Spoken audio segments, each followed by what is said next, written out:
Salve telanautas, tudo bem com vocês? Eu sou o Heitor Teixeira e estou trazendo aqui mais uma análise com uma tentativa de ser mais aprofundada ou o mais aprofundada possível para esse quinto episódio da segunda temporada de Strange New Worlds, Charades ou Charadas. Aquele negócio de um tentando enrolar o outro. Deveria ser só um jogo, mas aqui foi além. Vou contextualizar rapidinho o que eu achei do episódio, sem me aprofundar muito, até porque esse aqui fica um pouco mais complicado da gente falar, sem entrar muito em spoiler, porque se eu começar a falar o que acontece que gera esse achismo, eu automaticamente vou estar falando sobre a historinha, então como não quero estragar a surpresa de ninguém, quando chegar a hora eu aviso, fiquem tranquilos, eu vou começar assim, tentando só fazer um comentário mais tranquilo, para poder deixar a gente na mesma página, combinado? Foi basicamente um episódio de comédia fofinho, que inclusive entrega de bandeja esse negócio de se a gente fosse pensar que existe um lado literal e um lado metáfora, o próprio episódio já entrega pra gente que isso aqui fala sobre uma espécie de adolescência, juventude ou puberdade, quando alguém está passando por sérias mudanças, tanto físicas quanto mentais, onde o corpo está ali sendo inundado por hormônios e a pessoa só não tem noção do que fazer a cada momento. Então aqui ele coloca um pouco à prova essa coisa de se a gente está fazendo o certo, se não está. Talvez até brinque um pouco com a geração um pouco mais anterior à nossa aí, que tenha incluído os emos e tal, aquele negócio todo que queria explorar de forma mais livre, mais aberta certas partes da emoção, certos aspectos de coisas que permitiam que essas pessoas fossem de fato tristes sem ter que esconder isso, porque é quase como se um negócio de jovem é triste, queira você ou não, porque o mundo não o entende e está sempre contra ele. Isso é meio verdade, mas também tem gente que exagera e transforma isso meio que num circo, o que faz com que a situação fique muito mais complicada do que necessariamente a pessoa consiga ajuda. Então eles baseiam tudo isso de forma muito bacana, contando várias coisinhas interessantes ali, mas ao custo da figura séria e célebre do Spock. O que eu tenho certeza que vai fazer muita gente torcer o nariz, porque é quase como se estivessem mexendo num elemento sagrado da franquia, mas com certeza fica muito mais fácil a gente conseguir encarar as coisas que acontecem nesse episódio, porque se você tiver boa vontade e o coração aberto, você vai ver que elas funcionam sim. A mensagem é passada de forma bastante plena. Você pode até não gostar do enredo, do roteiro e tal, mas o que eles se propõem a fazer, eles fazem de forma bastante honesta e bastante digna. Então se a gente for levar em consideração o que aconteceu há 2 episódios atrás e levar sim a sério que isso aqui é uma linha temporal alternativa, paralela, fica mais fácil de engolir certas coisas que por alguns vai ser visto como forçação no canon. Que a essa altura do campeonato também eu não sei o quanto é que vale a pena a gente ficar batendo nessa tecla, porque eles já deixaram esse assunto de lado. Talvez a gente devesse também. Então mesmo com o episódio tendo sim seus altos e baixos, ele não é 100% do tempo perfeito, mas de longe não é ruim em sua maioria. Ele fala sobre coisas que vão falar sobre orgulho e preconceito. E vocês já vão sacar o que eu quero dizer com isso, de uma forma que acaba tendo uma virada que faz valer a pena a gente ver que, pera lá, também tem certos momentos de catarse aqui, onde os personagens que são puxados para baixo por causa de algumas coisas que afetam a eles, também conseguem fazer essa virada no jogo e de certa forma sair por cima, transformados e possivelmente melhores. O que acaba servindo aí como uma certa sensação de empoderamento, que é uma palavra que está aqui para poder dar pano para manga para a galera que curte trabalhar com o termo lacração. Galera, então por favor, se vocês curtem esses meus vídeos aqui, deixem um like, inscrevam-se e ativem as notificações. Assim vocês não perdem os novos lançamentos e continuam vendo o Heitorzinho aqui trazendo seus devaneios que viajam na Hellmann's Airlines para poder viajar na maionese com mais conforto, conversando com vocês aí de casa nesse papo franco e amigo que, se não fosse assim, não tinha nem graça. Graça essa que se estende no final do programa com o momento dos telanautas, com a participação da audiência linda. Quem quiser participar, saber como é que se faz, dá uma conferida na descrição desse vídeo, que eu tô deixando as regras todas lá. É sempre muito bacana quando vocês se empolgam e vêm conversar comigo. Seguindo as regras fica mais fácil de tudo correr direitinho. Então, por favor, deem uma olhada lá, considerem vir e, se vierem, vão ser todos muito bem-vindos. A partir desse ponto aqui, galera, vou deixar explícito para vocês que eu vou tratar das coisas com spoilers. Eu não vou respeitar necessariamente a ordem cronológica dos eventos, mas eu estou separando os assuntos que mais me chamaram a atenção para a gente tratar a respeito deles. Então, a cronologia que se lasque. A enfermeira Chapel já tinha comentado que estava pensando em se inscrever num programa que tem na Academia Vulcana de Ciências sobre medicina arqueológica. Aqui a gente vê ela dando continuidade a essa ideia aí.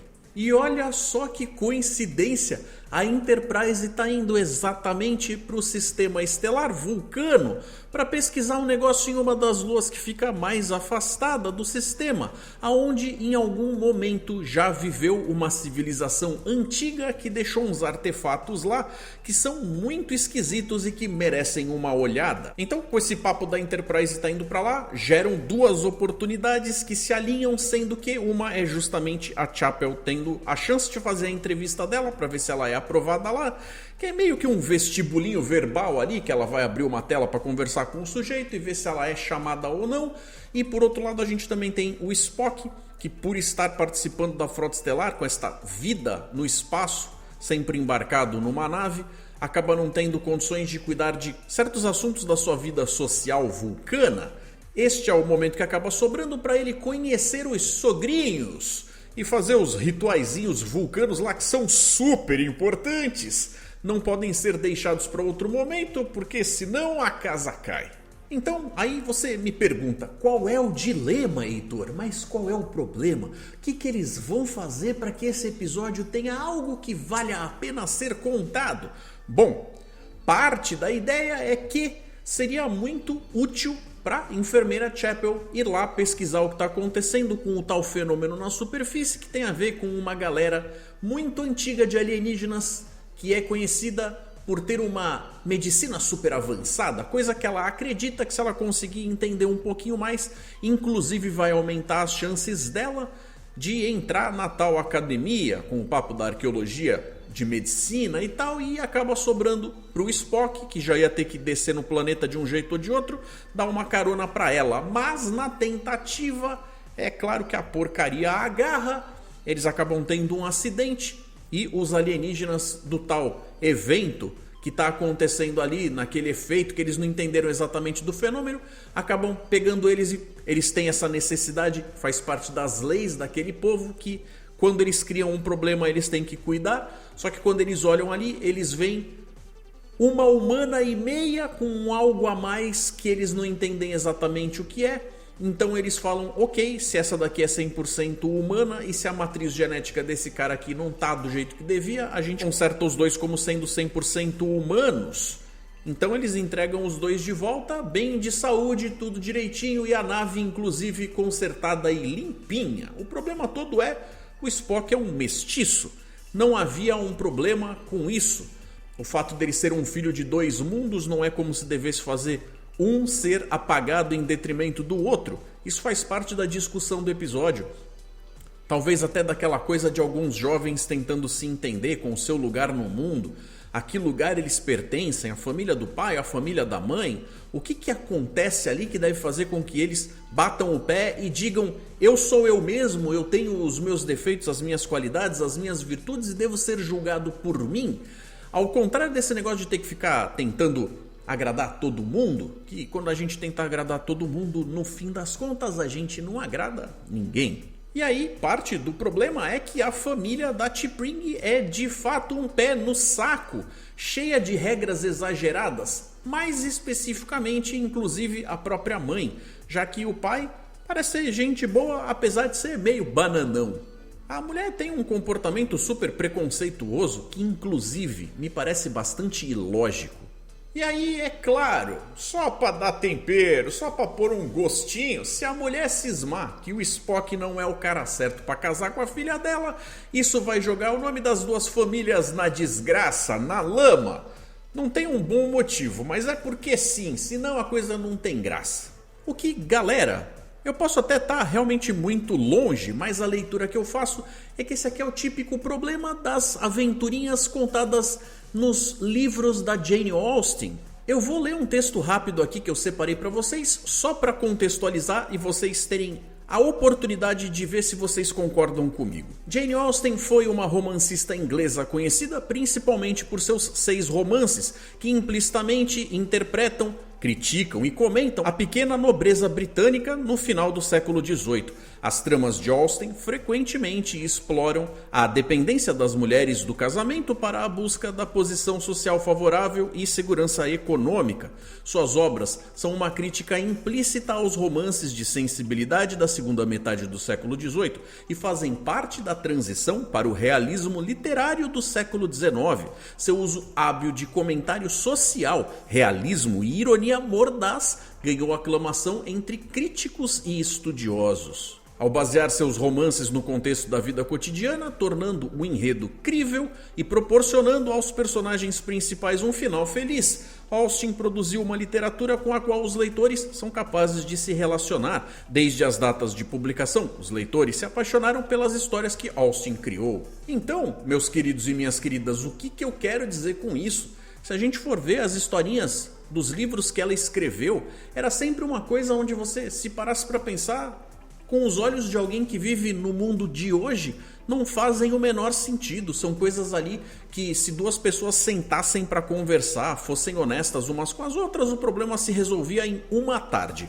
O problema é que o negócio era baseado com uma visão de outro século, onde as coisas não eram tratadas assim de forma tão direta. Então, para cada situaçãozinha ali, tinha que ter um ritualzinho lá, tinha que ter um protocolinho aqui, tinha que resolver toda aquela coisa de o que a sociedade vai dizer, como é que eu vou ser visto numa situação dessas. Tem a honra pessoal, tem toda uma coisa da sua imagem na sociedade que deveria ser preservada, então muita coisa acabava sendo feita por baixo dos panos, ou contra a vontade, ou com muita dor, com muito desarranjo emocional por parte dos participantes de coisas que deveriam ser simples. E a gente tinha também, obviamente como foi citado ali, um negócio de luta de classe, já que envolvia um papo de grana e tal, que talvez não se aplique exatamente aqui, porque a gente está falando de vulcanos e não necessariamente britânicos do século XVIII. Mas salvo devidas proporções, eu acredito que a comparação é bastante válida, sendo que, novamente, para uma espécie que se diz tão evoluída e que prega coisas como o Widdick, o negócio das infinitas diversidades e infinitas combinações, esses vulcanos que são apresentados pra gente até transmitem uma coisa bastante preconceituosa, que eu não sei em que momento começou, mas desde que começou, parece que destoou um pouco da nossa expectativa dessa espécie na franquia. Já está bem estabelecido nesse momento e a gente também vai falar um pouco mais disso daqui a pouco. Então, em relação a essa civilização antiga, Kerkhofiana, a gente teria algo aí mais ou menos parecido com o de outras galeras que já apareceram na franquia. E aqui me salta mais imediatamente à mente, seria até a recente espécie 10C, que apareceu na 4ª temporada de Discovery. E qual que é a correlação que tem entre essas 2 espécies? É que ao mesmo tempo que são espécies colocadas como sendo tão absolutamente avançadas, eles parecem que perderam a ligação justamente com as coisas básicas da empatia entre seres sencientes, independente de se eles têm a mesma formulação de vida dentro de uma casca, de uma concha de base carbono, que nem a gente, para poder andar por aí, ou se eles são seres que têm um outro jeito de ser, eles deveriam no mínimo, ou a gente tem essa expectativa que eles fossem no mínimo mais compreensivos em entender uma espécie que, afinal de contas, se é menos evoluída, deveria ser mais simples para eles. Mas em aspectos culturais, eles parecem que seguem por um caminho que vai tão diferente do nosso, que cria essa coisa dessa dissonância entre, de repente, você conversando com eles, quem parecem simplórios são eles. Dando uma desviada de leve aqui no assunto, mas porque tem a ver com coisas aqui do canal, eu achei bastante curioso que a forma como é mostrado, algumas das coisas que são sugeridas em relação a essa civilização e o fenômeno que está rolando ali na superfície dessa lua lembrou um pouco parte de algumas das tramas que foram usadas na playlist com o projeto RPG aqui do canal, na historinha que eu estava contando para o pessoal que participava, dos telanautas, inclusive os inscritos do Star Trek Baixada Santista que fizeram parte daquele projeto, que infelizmente a vida levou a gente por outros rumos e eu não consegui concluir da forma como eu esperava. Mas tinha sim um algo sendo colocado ali que quem acompanhou vai ver correlações bastante fortes. É curioso que a mente desses roteiristas brilhantes vá por caminhos tão similares. Pena que só não me chamaram para escrever Star Trek ainda. Tem esse lance então do Capitão Pike ficar empolgado com a perspectiva de um primeiro contato. Primeiro contato esse que acaba desligando na cara dele. Já tiveram espalhados aí, entre as séries de Star Trek, alguns episódios que brincam justamente com esse negócio das metades que compõem um determinado alguém. Já separaram o Kirk no seu lado bom e no seu lado mal na série clássica. A gente teve até em Voyager tanto o Tuvix, que foi o amálgama de dois personagens, como a gente teve a separação do lado humano e do lado Klingon da B'Elanna Torres. E recentemente nós tivemos inclusive o Data ganhando uma versão mais humana, igual que ele sempre sonhou. A gente acaba então com essa corrida contra o tempo para tentar trazer o Spock de volta ao que ele era, o que faz com que a Chapel passe um bocado de tempo dentro do laboratório. Vale ressaltar que nessa série ela é mostrada como muito mais do que apenas uma enfermeira. Ela não é colocada só como ajudante do médico principal, do médico-chefe e tal. Eles colocam ela quase como em pé de igualdade em conhecimento e ela tem um lado muito mais de pesquisa científica. Talvez uma pesquisa científica que é deixada de forma mais explícita até do que o próprio M'Benga. Quase como se na posição de enfermeira ela também acumulasse todo um lado de outras coisas que fazem com que alguém da área de saúde ganhe destaque, até publicando matérias sobre suas descobertas e tal. Então, se por um lado ela parece insuficiente para tal academia, por outro lado ela tem sim características muito bacanas que os caras simplesmente falham em reconhecer. E o outro lado do episódio, é claro, é o Spock entrando com tudo nesse negócio do autoconhecimento, aproveitando 100% o espectro das emoções humanas. Não que vulcanos não as tenham, tem, até de forma muito mais intensa, e por isso eles têm a necessidade de suprimir, de entrar naquele estado zen, de lógica, onde eles fazem tudo quase que nem um robozinho. Porque se eles continuassem com a história deles, do mesmo jeito que nós humanos seguimos, eles já tinham se destruído há muito tempo. Como eu estava falando a respeito da mudança dos vulcanos dentro da franquia, que começou sim lá na série Enterprise. Veio aquela quebra de paradigma onde de repente aqueles seres que deveriam ter um jeitão muito mais austero, porém prestativo de fazer as coisas, com muito conhecimento, mas ao mesmo tempo uma ligação de empatia com as espécies que os cercavam, começaram a aparecer uns babacas arrogantes, sempre tentando manipular tudo porque eles têm medo de soltar a corda, deixar a coisa acontecer, que eles querem fazer tudo de forma muito controladinha e tal, mas para um planeta que tenta deixar de lado a emoção e se pegar na lógica, eu até acho que eles têm tradições demais. É como se fosse uma espécie de um bando de gente com toque, transtorno obsessivo compulsivo, que tudo precisa ser feito na hora que eles acham que tem que ser feito, do jeito que eles acham que tem que ser feito, porque senão a galera surta. Tem certos momentos então que o episódio segue com um humor bastante escrachado.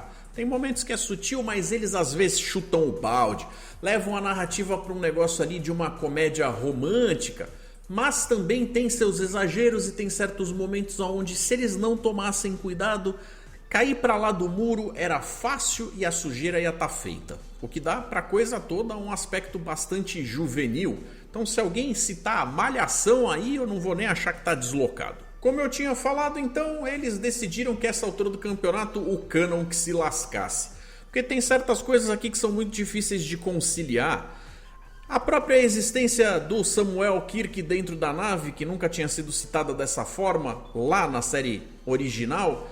O cara tá aqui fazendo parte ali, quase que uma figuração especial, como se fosse um figurante de luxo, tal. A própria relação do Spock com a Chapel. Mas de qualquer forma esses momentos servem para amarrar certas coisinhas que vão dar mais peso para o que está acontecendo no episódio. Goste disso você ou não. Eu espero que goste. mas tem a possibilidade de que não. Então, encontrando o negocinho lá na nave auxiliar, a Uhura meio que chega na conclusão de que aquilo tem cara de ser uma espécie de cartão de visitas para ligar para os caras, quase como se fosse uma coisa que eles deixaram ali por obrigação.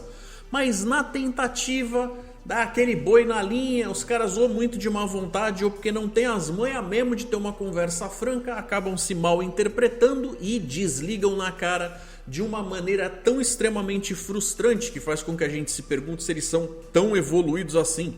Por causa de toda essa situação com o ritual aí do jantarzinho com os sogros, para poder fazer o casamento acontecer, a mãe do Spock vai a bordo da Enterprise, já que ele não tá falando com o pai. E aí, galera, eu vou falar para vocês, não é por nada, mas vocês não acharam que a atriz que tá interpretando a mãe dele tá fazendo uma personagem muito mais enxuta do que a atriz que fazia a mãe dele na série original fazia? Só dizendo. Não que eu esteja reclamando nem nada, porque, vamos lá, a mãe do Spock é mó gatinha. Nisso que o Spock, preso na condição humana, se vê obrigado a enganar a sogra para poder dar a chance das coisas continuarem sem entrar naquele mundinho Jane Austen, ele vai acabar passando por um monte de situações vergonha alheia. Ele tem que aprender a mentir, que é algo com o que ele não está acostumado, e por outro lado ele tem que conseguir fazer de conta que é um vulcano, algo que ele só vai conseguir com a ajuda dos colegas em volta que, para poder explicar para ele como agir, acabam mostrando uma caricatura do que é um vulcano. Então é como se ele tivesse que, para chegar à perfeição, copiar algo imperfeito que é entregue na mão dele. Vai dar super certo. A Chapel, a Uhura e a Ortegas acabam pegando uma nave auxiliar e indo lá para dentro do tal do fenômeno para tentar falar com os seres dessa civilização aí. Acabam encontrando a Azul e a Amarelo. Essa foi a tentativa que o roteiro tentou dar para que os nomes fossem entregues pra gente com uma coisa que fosse genérica o suficiente pra gente entender que não é o nome de um ser como a gente está acostumado, mas que também a gente pudesse chamar eles de alguma coisa que não fosse números e letras jogados na tela. Que nem o Prince. Curiosamente, elas não parecem ter pedido permissão pra ninguém, mas de qualquer forma, vamos lá. O roteiro não ia querer lidar com esse tipo de coisa. Em algum momento até é citado lá entre o Spock e o M'Benga: poxa, você deixou ela aí? Você sabe que quando ela põe algo na cabeça, mas não é bem assim, tem uma hierarquia de comando, tem protocolos a serem seguidos. Eu só tenho certeza que o roteiro tentou não bater numa parede ali que não ia deixar as coisas se resolverem, já que alguém ia ter que sim ir por um caminho desses. A gente só assume que elas tinham a tal permissão e que essa era a melhor coisa que elas podiam fazer. Porque se a gente começar a questionar isso, o roteiro empaca. Aí não é que funciona, elas conseguem chegar lá numa espécie de espaço interdimensional que não fica exatamente nem no agora, nem no depois, nem no antes. É uma coisa de uma dimensão ali meio esquisito, meio interestelar, de um momento dividido, compartilhado com aquela determinada consciência daquela espécie alienígena que está ali dentro. E aí ela consegue ser atendida pela tal da Yellow, finalmente, que vai conversar com ela e acaba perguntando: tá, ok, você está dizendo aí que a gente errou, que a gente não fez exatamente o que devia com o paciente, mas quem é você na fila do pão, minha filha? Pra vir falar um negócio, você é parente do cara, você é a mulher dele e tal? E aí fica aquele negócio de: vai lá, Chapel, fala pra ela que você tem amor pelo cara, que vocês têm uma ligação aí, que vai além desse negocinho que você tá tentando vender, que é só amigo, porque senão não vai rolar. Porque segundo as leis e a cultura desse povo aí, se você não tiver uma ligação um pouco maior que só de amizade, eles provavelmente não vão te atender, e o Spock depende disso. Então engole o orgulho, minha filha, vai lá, abraça a verdade e seja feliz. Tudo bem bobinho, mas vou falar pra vocês, funciona. A entrega dos atores é tão legal. A Jess Bush tá fazendo a Chapel nessa cena, consegue vender uma coisa que eu não sei vocês, mas me comprou. Eu achei que ficou uma cena de muito bom gosto ali. Mesmo sendo uma coisa com uma cara bastante jovem, eu posso dizer que eu aproveitei. Eu devo ser jovem também. Principalmente na parte em que ela descobre que ele acabou protegendo mais ela do que ele com os escudos. Eu achei que ficou uma cena de muito bom gosto, muito fofinha ali. Mas, meus amigos, se vocês achavam que o episódio ia ficar nessa coisa bobinha, melancólica e ao mesmo tempo pueril o tempo inteiro, se enganaram, porque chega num determinado ponto onde o roteiro vira uma chavinha e fala: a partir de agora Star Trek assume aqui o que está sendo contado. chama de volta pro peito, aquele negócio de calma, a narrativa de Star Trek não costuma ser sempre assim. A gente colocou na mesa todos os elementos que a gente precisava para contar essa história e a partir de aqui a gente vai mostrar o porquê que a gente fez essa bagunça toda. Nós tínhamos sim um objetivo maior. De novo, se vocês compraram a ideia ou não, se vocês acharam que ficou bem feito é outro papo, mas que foi o que aconteceu, foi. E esse momento, então, quando acontece, é aquele momento de lavar a alma.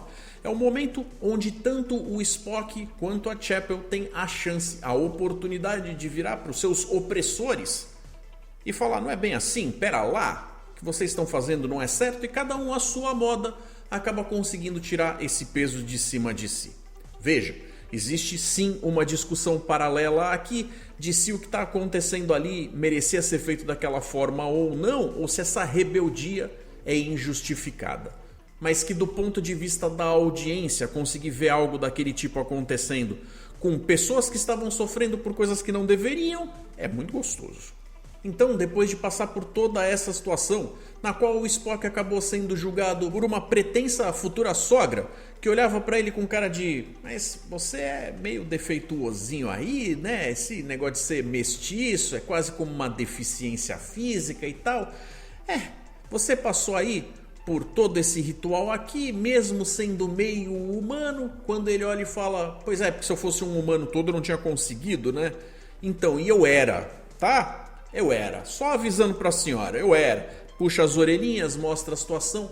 Ou seja, foi o momento onde ele de certa forma pôs tudo a perder. Já que eles tiveram esse trabalho todo, tiveram esse negócio do engodo, dos charades ali para conseguir desviar a atenção e passar por aquela situação toda, ele de certa forma olhou com aquela cara de, não vai ser certo, o que a gente vai conseguir aqui, se for conseguido desta forma, não vai alcançar o objetivo correto, ela tem que me valorizar por quem eu sou. E aí ele vai lá e mostra, eu sou Spock, minha senhora. Tá pensando o quê? Que aqui é pouca coisa? Não. Tá certo que ele chega a receber a tal da injeção, que na hora do elo mental ele pelo menos já tinha a capacidade fisiológica de um vulcano para fazer o negócio do jeito que devia. Mas ainda assim, a Chapel lá do outro lado, recebendo a notícia de que não foi aceita, consegue lidar até que muito bem com a situação também. Então o que acaba acontecendo é que ela conta pro cara que tá lá estoico com aquele negócio de... Eu tô usando bastante essa palavra, mas é porque ela acontece muito no episódio. O cara bastante arrogante. Ela fala, sabe o que eu fiz hoje? Pô, então, passei por uma situação aqui que eu fiz coisas que você não faz todo santo dia. Você devia pensar que de repente eu tenho algo a dizer valioso a respeito desse assunto. Quando o cara começa a demonstrar interesse, ela dá aquela virada do tipo, mas você pode ler isso na matéria que eu vou lançar publicada aí em breve. Passar bem, eu acho que vocês é que não estão preparados para mim. Então essa parte específica eu acho que talvez fosse dispensável. Também acho que vale pontuar que a T'Pring dessa série aqui parece se esforçar de forma genuína e de fato para ter um bom relacionamento com o Spock. Ao contrário daquela que a gente viu em TOS, que parece que fez uma tentativa meio de qualquer jeito e usou a lógica inclusive para sair de lá lucrando da forma como queria. Aqui o único problema é que por mais que a atriz inclusive seja muito gatinha, o casal não tem a menor química. Não tem como dar certo. E para quem tava shippando o Chapok, a Chapel com o Spock, toma! Ou seja, um episódio sem mil pretensões, mas que funciona.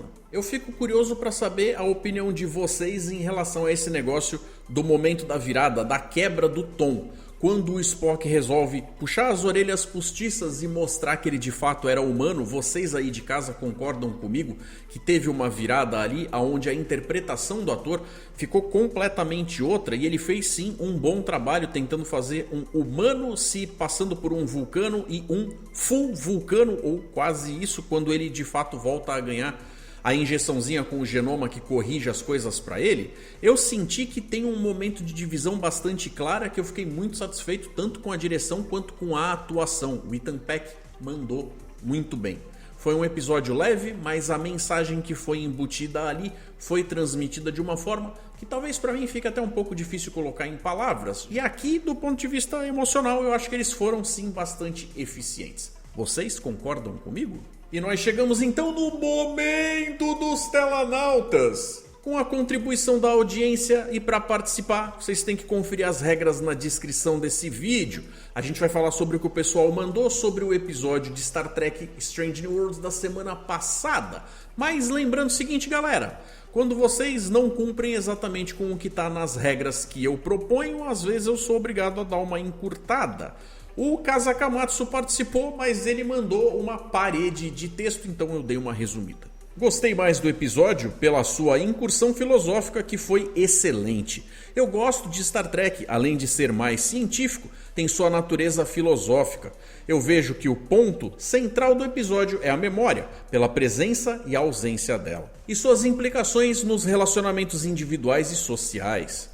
Na saúde humana há várias ocorrências naturais, como Alzheimer, incapacidade de reter memória de longo prazo, como o filme que citou, amnésia, traumas, doenças. A explicação de que o Pike tem aquela atitude é devido ao seu caráter, que é a memória mais antiga de uma pessoa, equivalente ao imprinting, que está relacionado com a emoção. Muitos dos paradoxos, alegorias e muitas crenças têm esse problema, onde demonstra o problema a acreditar versus conhecer. Eu sei que esse ponto de vista vai criar uma baita polêmica. Kazakamatsu, falar sobre a essência de cada um nunca é um assunto simples, não dá para reduzir e eu não vou conseguir ser profundo em poucas palavras. De qualquer forma, a gente vê que em pessoas que estão sim sofrendo com algumas dessas doenças que você citou, é muito comum que elas revertam para certas memórias mais antigas, quase como se a nossa memória, nosso cérebro retesse as coisas como uma espécie de cebola com várias camadas, e as que chegaram primeiro estão mais lá no centro. Então, conforme a gente vai envelhecendo e ficando prejudicado, aparentemente as coisas mais recentes são as que vão indo embora primeiro. Então é sim aí que a gente vê a importância, a necessidade e o quão imperativo é que todos nós tenhamos uma boa formação de caráter desde a tenra idade, para se um dia a gente reverter para alguma coisa que é mais primitiva na nossa história, que seja pelo menos alguma coisa positiva. E o Carlos Toshi mandou pra gente: gostei da profundidade filosófica que a discussão do episódio pôde alcançar, para mim, a maior virtude de Star Trek. Gostaria que o episódio tivesse explorado as motivações do vilão e o que leva um membro da Frota Estelar a se tornar um Facínora, e também como ele dominou aquela civilização. Faltou explicar melhor como funciona e como aquela civilização conseguiu se desenvolver. Achei mal contado. Carlos, concordo com você, mas também entendo o seguinte: existem certas perguntas que, por mais que elas possam ser dadas de forma bastante plena, se um escritor fosse pago para poder escrever aquilo e tivesse vontade de contar uma boa história, conseguiria. Mas existem certas coisas que eles precisam deixar o cenário de um determinado jeito para que uma ideia seja explorada, que se a gente começar a futucar muito, a gente vê que algumas coisas não vão lá muito distante, mas os pontos que você levantou são com certeza muito interessantes. Como é que alguém que, para conseguir se tornar um membro da Frota Estelar, deve, em algum ponto da sua história, demonstrar que tem uma índole muito boa, não simplesmente uma pessoa que na primeira situação de pressão vai sucumbir a essas coisas da mesquinharia de como um ser humano se comportava séculos antes da formação da Federação e da Frota Estelar? É uma pergunta muito válida, mas vamos ser justos, não é a primeira vez na franquia que a gente vê alguém escorregando no tomate e fazendo alguma coisa que não devia, não é mesmo? O Bruno Chassotlago lançou: eu achei interessante trazerem a figura do ordenança do Pike, já que no The Cage mostrava que o Pike ainda estava de luto pela morte dele, tanto que tem a dificuldade de aceitar a Colt como nova ordenança. O cara pensou em desistir de ser capitão por causa dessa morte. Provavelmente o Zack era muito melhor na cabeça do Pike do que era de fato. Isso é claro se levar em consideração que tudo que aconteceu ali é exatamente a mesma coisa que aconteceu em The Cage, igual. Mas acho que dá para considerar que sim, por causa do episódio Discovery em que eles voltam para Talos 4, que dá a entender que tudo aconteceu mais ou menos parecido. Eu dei uma parafraseada aqui de final, mas vocês entenderam. Cara, veja você. Realmente o Pike está bastante abalado lá no The Cage, mas eu diria que talvez ele nem conhecesse tão bem assim o Zack, mesmo sendo uma pessoa que tivesse uma relação um pouco mais próxima por ser um ordenança ali. Mas de qualquer forma, a sensação que ele demonstra lá é por essa coisa de se sentir muito desconfortável com ter essa responsabilidade de cuidar da vida de outras pessoas, conhecidas ou não, próximas ou não. Vida é vida. Não é uma coisa que você diz, nossa, a escolha que eu fiz queimou uma lâmpada em algum lugar, alguém vai ter que ir lá trocar, vai ser mó chato. Não é isso, é uma vida. É a história de uma pessoa que de repente se encerra muito antes da hora por causa de uma decisão errada que alguém vem a tomar, mas quando nós lidamos com seres que são sim imperfeitos e alguém tem que estar no comando, isso vai recair em cima de alguém e não tem muito por onde escapar. O lance de se ser um humano é que às vezes a gente tem que arranjar desculpas para conseguir continuar operando de forma eficiente, mesmo quando a gente descobre que a gente está bastante quebrado. Tivemos também o Mauro Duarte. Achei interessante sua opinião sobre o assunto, que falava sobre... acho que esqueci o assunto. Mas falando sério, eu acho que me lembrou como temos que lidar com o meu pai que tem Alzheimer nível 1. Sei que provavelmente o episódio não é exatamente sobre isso, mas realmente me lembrou essa situação. Mauro, meu caro, honestamente eu sinto muito pela situação pelo qual o seu pai está passando. Tenho certeza que é uma barra para a família, mesmo sendo nível 1. É o tipo da coisa que afeta a vida de todos em volta e faz com que às vezes a gente fique bastante triste por ver um sofrimento em alguém tão querido, tão próximo quanto um pai. Lamento que vocês estejam passando por isso, mas é evidente que sim, a história do episódio acaba fazendo com que quem tem algo assim tão próximo em sua vida acabe tendo essa conexão de forma imediata, porque afinal de contas o assunto é a memória e talvez um dia que o seu pai olhe para você e não te reconheça como filho, vai ter tudo a ver com a história que está acontecendo aqui. E você muito provavelmente vai torcer para ele te tratar com o melhor da essência dele naquele momento, sendo capaz de retribuir da mesma forma. Já o José Aguiar enviou, se permitir, vou só fazer um rápido comentário do episódio 3. Não gostei. De 0 a 10, 6. Isso porque foi sessão da tarde. Agora o episódio 4 foi muito bom. Gostei da história e do seu comentário.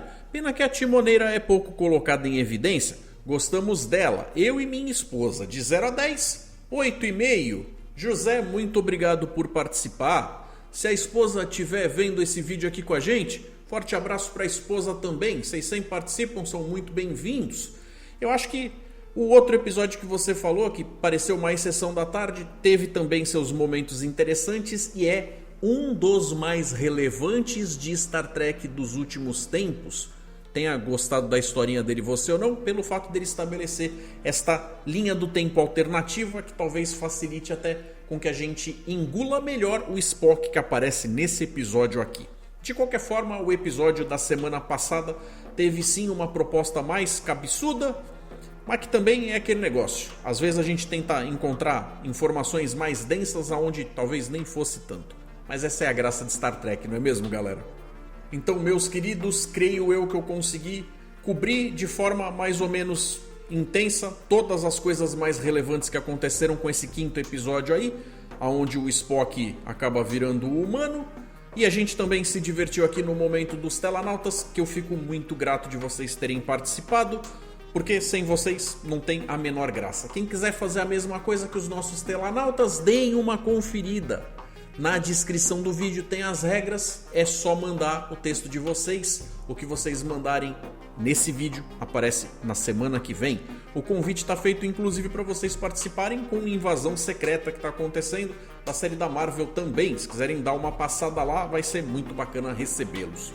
Então é isso, galera. Um forte abraço e até mais.